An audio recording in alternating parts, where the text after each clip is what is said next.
Hello, this is Llama here. I'm doing something a bit different in this episode today. A couple of weeks ago I saw a joint live stream done between Ghost of Britain and Mark Smith and John Sixcent, and three of them got past life progressions done by someone called Paul Goddard. And I subscribed to his YouTube channel, and several days ago he did a live broadcast on his YouTube channel. He did two past life progressions of two ladies, and what interests me is whether the details that people give when they have these sessions can ever be verified and corroborated against historical documentary evidence and other historical evidence, to see if there's anything that can be corroborated that might give credence to this whole issue of past life progressions. Now, in this video, I'm not discussing the ins and outs of analysing past life progressions and any of the aspects of, in terms of whether they're to be believed or exactly what they're about.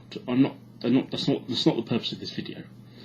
The purpose of this video is to analyse a particular case study of a progression that I've seen been done, and see whether any of the details that were given by the participant can be verified against factual historical evidence.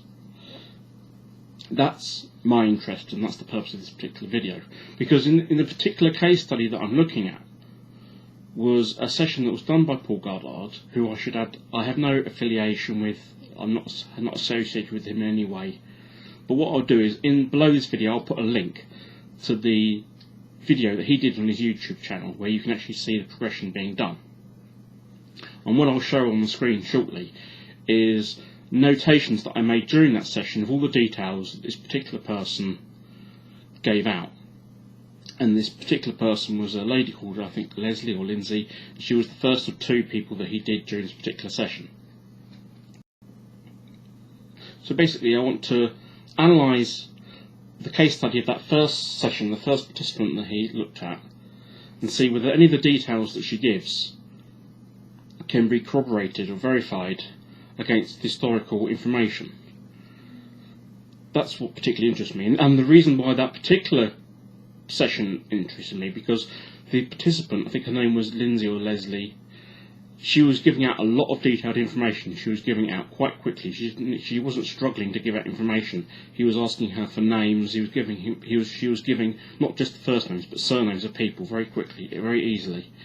So she was able to give out numerous full names, her own full name of her past life, the names of romantic interests or husbands, a friend.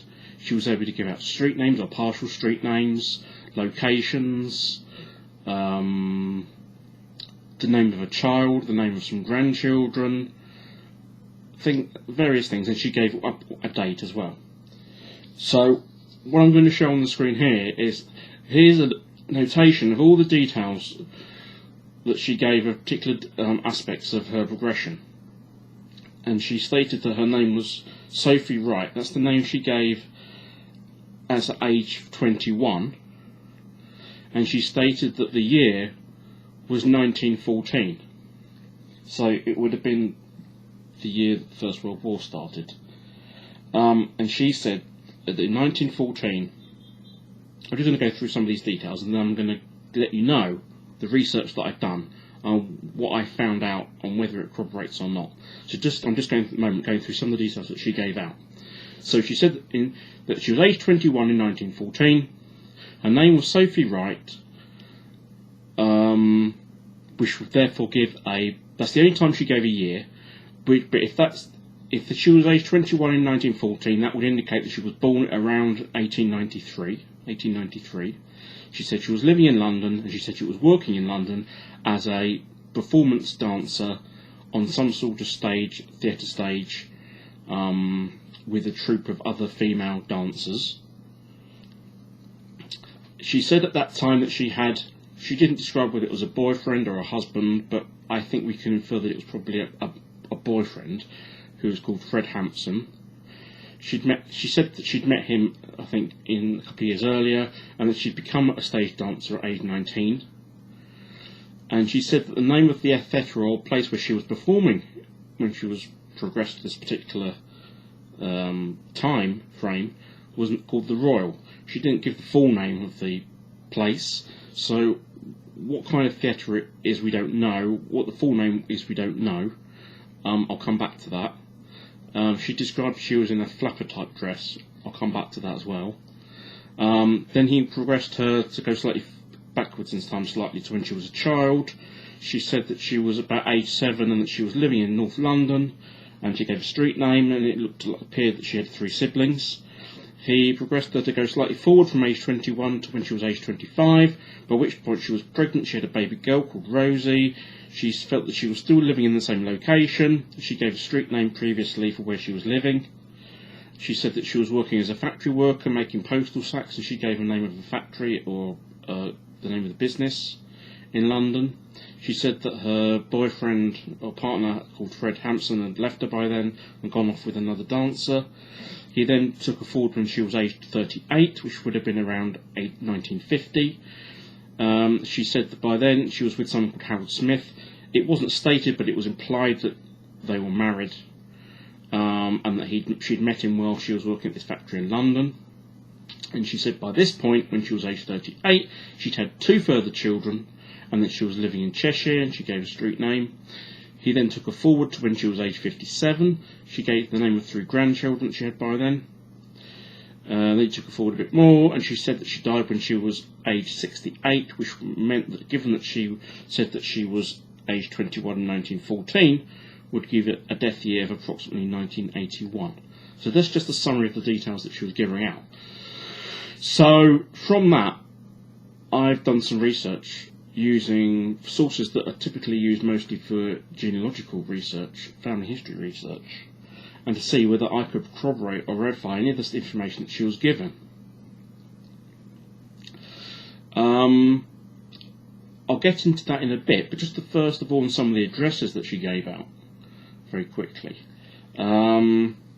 She said that she was in the child, she felt she was living in North London in a street called Javelin. She didn't say the whole street name, so whether it was Javelin Street or Javelin something else, I don't know.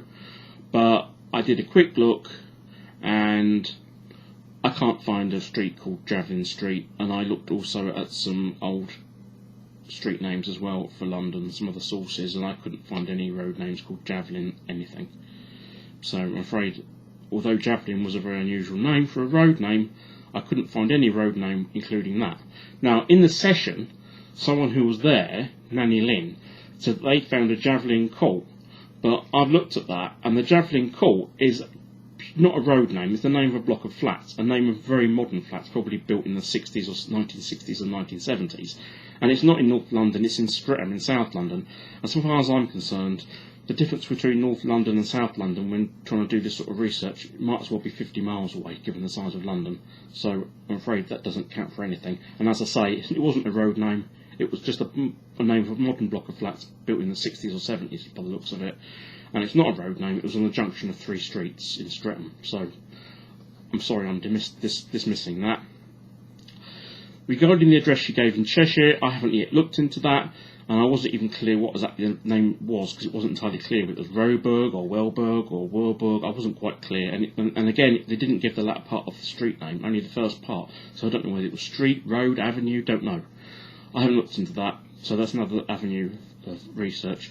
Regarding the name of a factory in London called Clapton's or Clapton's, I haven't looked into that, it's another avenue of research. I don't doubt there may well have been a factory in London that made postal sacks, but that doesn't mean anything. I'm looking for details here. Now, the biggest thing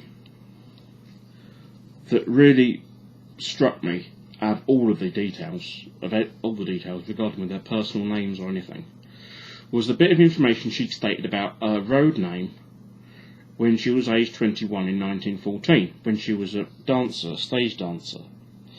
She said that the name of the place where she was performing, whether it was a theatre or something else, was called the Royal, and it was in the West End of London.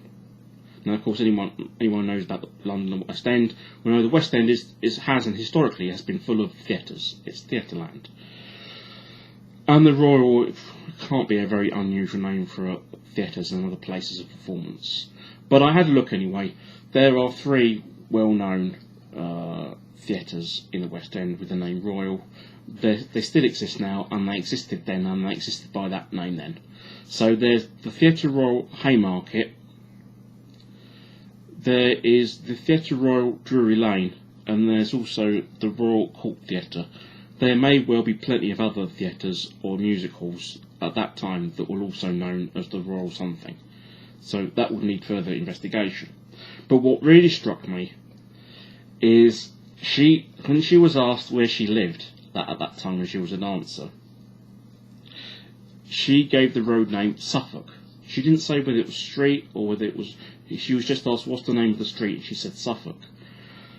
But what's very interesting is that when I looked into this, there aren't many road names in London called Suffolk, regardless of whether the suffix is street or road or whatever. And I also looked at some other sources where you can see old road names that have then been changed. There are a number of old road names in London that used to be called Suffolk something, about half a dozen or more that are no longer called Suffolk, but none of those are in the West End, and she said she was living in the West End, not just working in the West End. Of the road names that are Suffolk now in London, there's only 2 that I could see that are anywhere near the West End. And this is the really interesting bit. Those 2 road names that currently exist in the West End in London, both are either adjoin or are next to one of the Royal Theatres. That seems the most striking bit of detail that I was able to corroborate. So just to explain that, the Theatre Royal Haymarket in the West End of London, and it was called the Theatre Royal then at the time in 1914, the rear access doors of that theatre lead on to a road called Suffolk Street. And there's a road almost that comes off Suffolk Street called Suffolk Place. And I think they're the only 2 road names of anywhere in either the City of London or West End of London that have the name Suffolk in, either now or then. So that was pretty impressive. But the question has to be asked, does the person who was progressed, have they ever been to that theatre? Do they know anything about the West End theatre field? Do they have an interest in that? Have they watched a TV documentary about it? Could that information have got to them in some other way? But anyway, that was very interesting. And she does actually, in the progression, actually refer to when she was waiting out the back of the theatre, waiting to be met by her boyfriend. And the road of that name is indeed Suffolk Street, and it's quite possible maybe she was living in an apartment in Suffolk Street. Although a lot of the buildings there look maybe a bit too smart, or at least they do now, but then maybe 100 years ago maybe they weren't quite as smart. Some of them were maybe divided up as apartments for people of lower economic status. But anyway, the coincidence there seemed very striking. So it does make you wonder: does the person who was being progressed, do they have any knowledge of that particular theatre? Maybe it's either they've been there, or they have an interest in West End, or they have seen a documentary about the theatre or something. Is there some way that information could have got to them? Anyway, that's all rather subjective. But I'm more interested in the details that she gives in terms of personal names and family and years and dates and that sort of thing. Before I move on to that, which is the major focus of this video though, and this analysis, one aspect that seemed rather ahistorical was that when she referred to when she was a dancer in 1914, and she was asked about what she was wearing, she referred that she was wearing a flapper dress. And actually when she came out of the progression, she said she was wearing like a flapper dress, like as if you were doing the Charleston dance. Now, that to me, when I first heard it, struck me as being ahistorical, and it still does, because the flapper dress is connected to the flapper era, which is the 1920s, which is not the 1914. Now you may say, oh well, it's only maybe 6 years, 10 years apart, but in the terms of fashion of that time, ladies' fashion in particular, certain fashions have very distinct historical periods. Nowadays we have influences from all sorts of historical periods about different fashions, but if you go back 100 years and more than 100 years, particular fashions, particularly ladies' fashions, have very distinct periods of when they apply to. And in 1914, they were not. I don't believe they were wearing flapper dresses.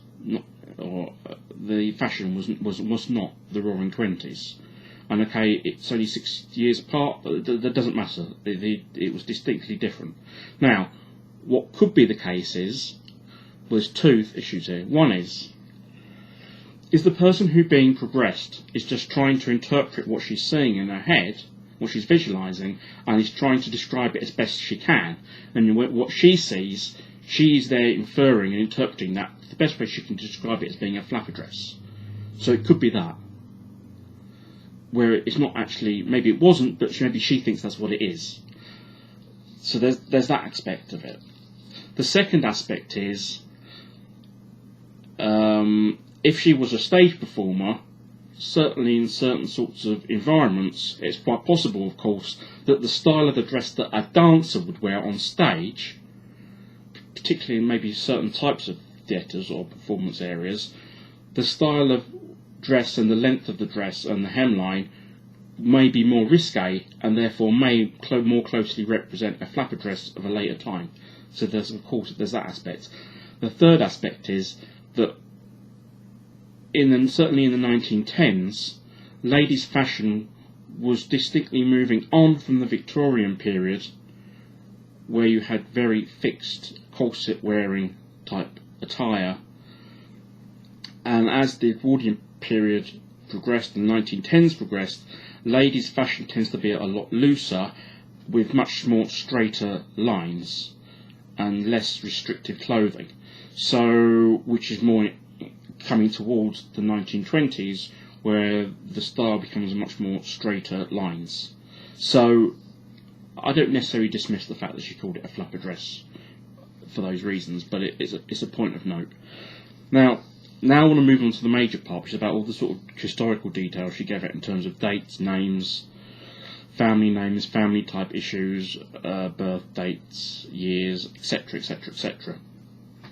So there's lots of sources we can look at here, and these are usually used by people who do family history research, genealogists. So we can look at sources such as civil registration, which started in the 1830s in this country, by which I mean registrations of births, deaths, marriages, which produce birth certificates, marriage certificates, death certificates. You could also look at parish registers, which might have, which would be like things like baptisms, burials, marriages. You could look at electoral registers, and the other big source is census returns. In case it's not clear what they are, they started in this country in England in 1841 in terms of a proper census, and they occur every 10 years. And they give a snapshot of every person in the country by address,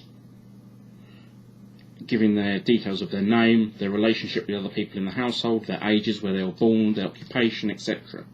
So they're a great resource for when you're trying to do family history.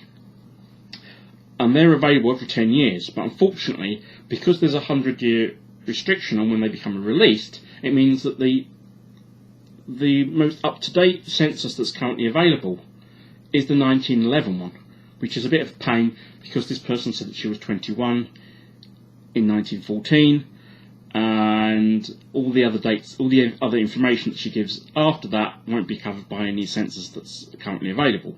However, there is one exception to that, which is in 1939, there was a register that was done at the beginning of the Second World War, which was a type of census, and that it doesn't give as much information of what is on the normal census, but it can be a useful other source. So just to mention that. And I've I've done various research looking for this particular case study, using things like birth registration, death registration, marriage registration, census returns, and the 1939 register, just to let you know what sort of things I've been looking at. Now, I'll give the caveat here that everything I've done looking at this case study is a cursory look. By cursory, I mean I've spent maybe 2 to 3 hours doing stuff. If I wanted to do a lot more work, I could, but the caveat is I've done some work, and therefore I can't be definitive in everything that I'm saying, but I'm giving you the information that I've got. If someone wanted me to look even further, I could, if I wanted to look more in depth, but I would have to charge them for it. But I've done 2 to 3 hours probably in total of doing all sorts of different searches to try and find anything that I can to back up the details that were given out during this particular past life progression by the first person in the video that I've linked. So, where shall we start here? So the critical thing here really is that the person she starts off that she's aged 21, her name is Sophie Wright, she's living in the West End of London, and the year is 1914. It's the only time in the progression that she ever gives a year, so we have to predicate a lot on that. Now she says she's aged 21 in 1914, which means that she would have been born in or around 1893. She states that the last year in her life she was aged 68, which would indicate an approximate year of death of 1981. She mentioned that she had a baby girl born when she was aged 25, which would mean that the baby girl would have been born in around 1918. She says that later on, which she doesn't explicitly state marriage, but I think we can infer that she was married to someone called Harold Smith, a different man who she had 2 other children with, and she states by then that she's living in Cheshire. There's some of the critical details. Now, she said that when she was aged 21, she had a boyfriend, or she didn't explicitly say boyfriend, but I think we should assume it probably was a boyfriend. It wasn't someone that she married, who she had this first child with, and his name was Fred Hampson, or Frederick Hampson, I suppose we can infer that to be. I couldn't find any marriage between a Sophie Wright and a Fred Hampson. That's the first thing to say.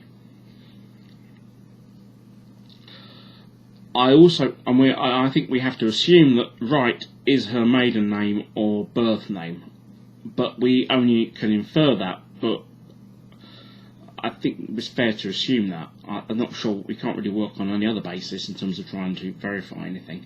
So I assume that her birth name was Wright, as that's the name she gave when she was 21. She didn't indicate that she was married to this Hampson, but I couldn't find a marriage anyway, and also I couldn't find any divorce in the name of anyone called Sophie. Now, in terms of the name Sophie, that brings me on to the next issue.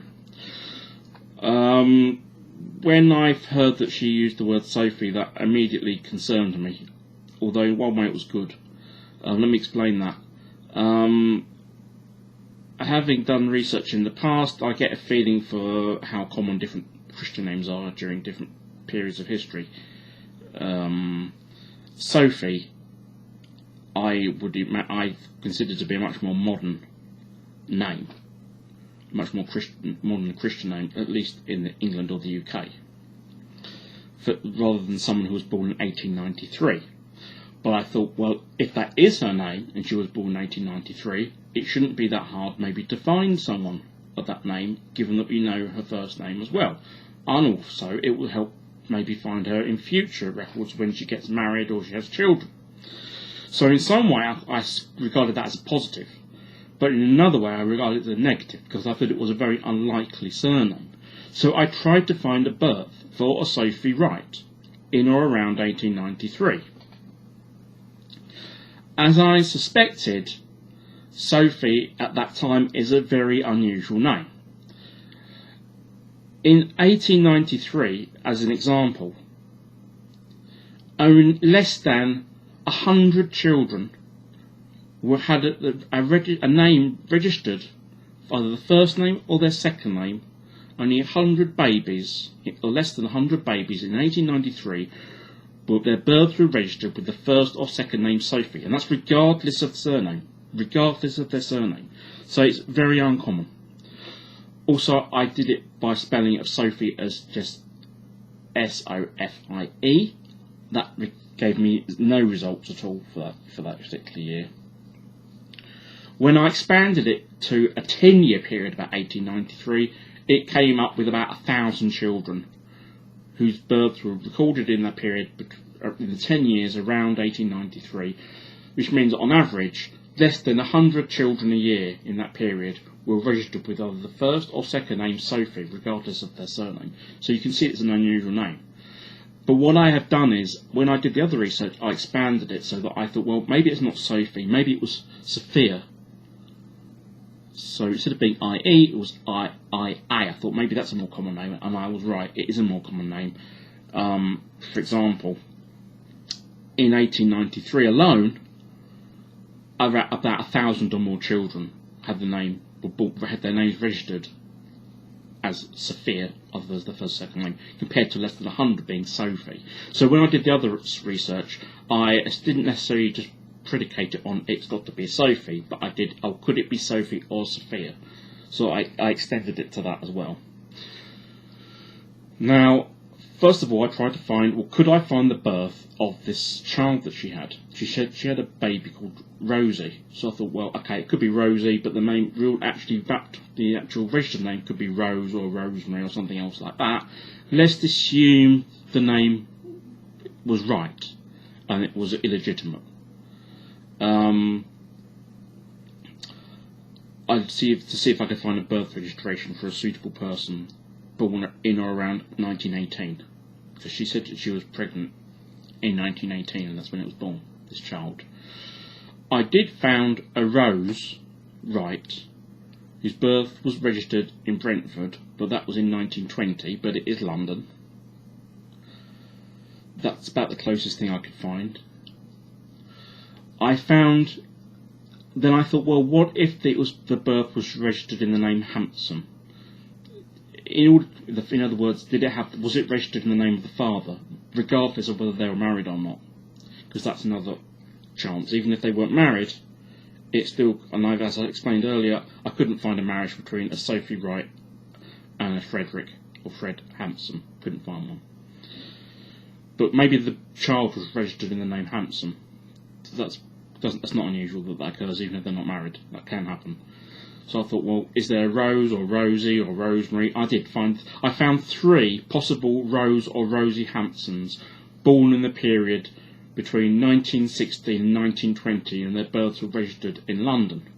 But the problem was, none of those cases was the mother's maiden name right. So that was problematic.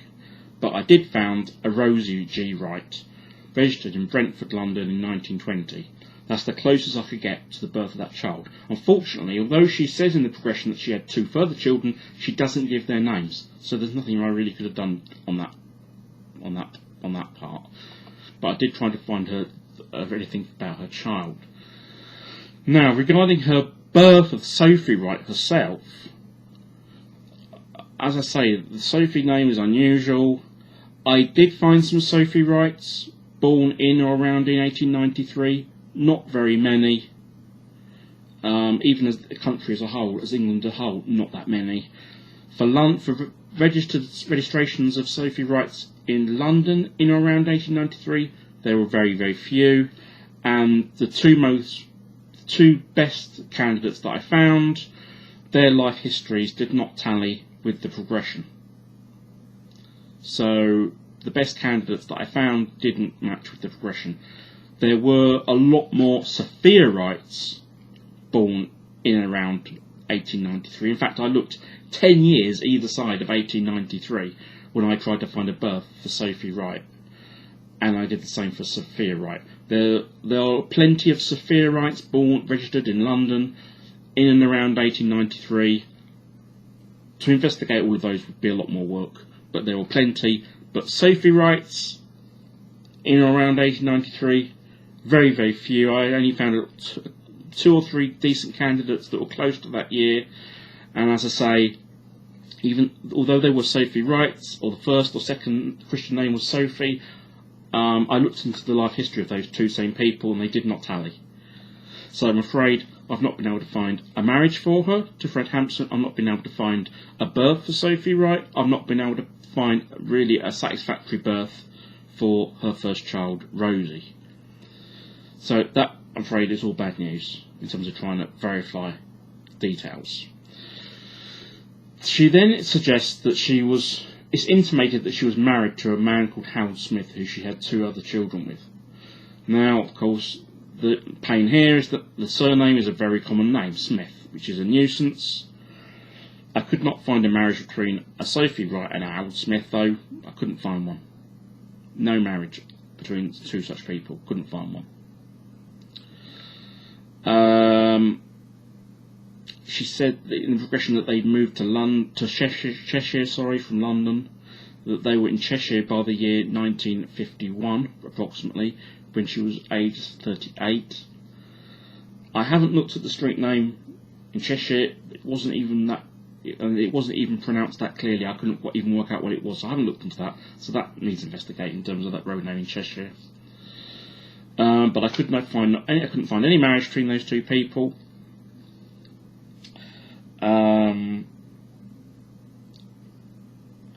I did look. What I did is, because I mentioned about the censuses. So the last census that's available to us at the moment is 1911, which is very annoying in this case, because it would be much helpful if we could find one 10 years subsequent, when she just had this baby. It would be a lot easier to find them both, because you'd expect them to find them together. A person called mother called Sophie with a daughter called Rosie or Rose. That would be much more helpful. We don't have that available at the moment, though. Not there yet. But what we do have is the 1939 register, by which point she may or may not be married to this Harold Smith, and she may or may not have had these 2 extra children. So I looked into the 1939 register. I couldn't find a suitable Sophie Smith or a suitable Sophie Wright. Couldn't find one. Bear in mind, the register doesn't state where people are born, but it does give their ages, and it does give their marital status. I couldn't find a suitable Sophie Smith or a suitable Sophie Wright in the 1939 register. Bear in mind, she should still be alive then, because she said that she died when she was 68, which would mean that she died in approximately 1981. Which brings me on to the next point. I cannot find a suitable death registration for this person anywhere around 1981. I did a search on anyone called Sophie Wright, anyone called Sophie Hampson, anyone called Sophie Smith as a death registration, who was born anywhere near 1893, within about 5 to 10 years of being born then, whose death was registered 10 to 10 years span around 1981, and I couldn't find any suitable candidates, whether they were called Sophie Smith, Sophie Wright or Sophie Hampson. So I'm afraid, again, I couldn't find any historical documentary evidence to back up any of the details that were given in this progression, unfortunately, which is disappointing, because there was a lot of information that was given, but I can't back any of it up, and that's the main thing that I wanted to do in this analysis. So really, as I say, this was a cursory search. I spent about 2 or 3 hours searching for all sorts of different things. I couldn't corroborate any of the details that were given. More research would need to be done, but based on what I found, I really couldn't find anything that definite to back up anything that had been said. The only thing that was significant to me was when she said that she lived in a street or road name called Suffolk, that she lived in that at the same time as she was working in a theatre called the Royal, because as I said, there was this Haymarket Royal Theatre, and the road at the back of it is called Suffolk Street. That's the only thing that really tallies, potentially. Nothing else really tallies with anything I can definitively find. Okay, I can find people called Sophie Smith who were born around that year. I'm afraid that's not good enough though. I need to be able to follow through and find if they tally. Certainly in terms of the actual year she gave of roughly when she was born, I can't find a suitable Sophie Wright. The two that I did find, one was called Sophie and the second name was Sophie, and I looked at their life histories and they don't tally, as I mentioned earlier. So they don't tally. I couldn't find a birth, I couldn't find a death, couldn't find a marriage to anyone for her. I couldn't find a suitable birth for her daughter really. There were some possibilities that I mentioned, but nothing really definite there. What would have been a lot helpful if she had stated the names of her, if she'd been asked for the names of her two other children, that would have been helpful. Maybe if she'd been asked another time, can you tell me the date as well as what your age is at a particular time, and it may have, so you'd got more than one date being given at any one time. Maybe the date she gave was wrong. Maybe when she was saying when she was 21, she was asked what year is it, and she said it was 1914. Maybe she gave the wrong date, because everything else has to be predicated on that. What else can you possibly really do? The other thing would be, so there's lots of avenues really for other research here, more detailed research. In terms of this Haymarket Royal Theatre, it would be interesting to know, at that time in 1914, would they have done dancing performances, or would it have just been strictly plays? That would be an interesting thing to find out. Did they ever do any just dancing type performances? Because she indicated that she was in a troupe of dancers with about 20 other female dancers in flapper dresses. So did any of that sort of performance ever occur at that particular Royal Theatre in London, at Haymarket Royal Theatre? Or maybe there's another theatre in London, maybe like a musical type theatre. There must be plenty of other theatres in the West End of London which may have the name Royal in them. Maybe there's somewhere else that this could have occurred. But given that she gave the name Suffolk as a road name, and there's very few Suffolk road names in the City of London or West End of London, it's a bit strange that this particular theatre has a road at the back of it that is called Suffolk Street. That's quite, that's quite a coincidence. So I think that's the only really noteworthy aspect of all the details that I've been able to verify in any particular way. I thought that was quite interesting. In terms of she did give the names of 6 grandchildren, but the problem is, she said she had 3 children. We only know the sex and gender of one of them. And so, if she had, say, 3 female children, 3 daughters, and they married, they would have had a different surname. We don't know what that surname was. And, a lot of these children don't have unusual Christian names like Charles, John, Harry, Henry. They're not exactly unusual surnames. So the problem is, you'd have to do a lot more work to try and find out whether that tallied out. But as it is, I can't even tally things like, I can't even find a marriage for her, I can't even find a death for her, I can't find a satisfactory birth for her, I can't find a satisfactory record of her in the 1911 census when she would have been in her she would have been in her very late childhood. So, she would have been in her late teens. So I can't really find a satisfactory thing for her there either. So all these things are kind of problematic. So unfortunately, in this particular case study, I've not been able to really verify it very much at all in a definitive way.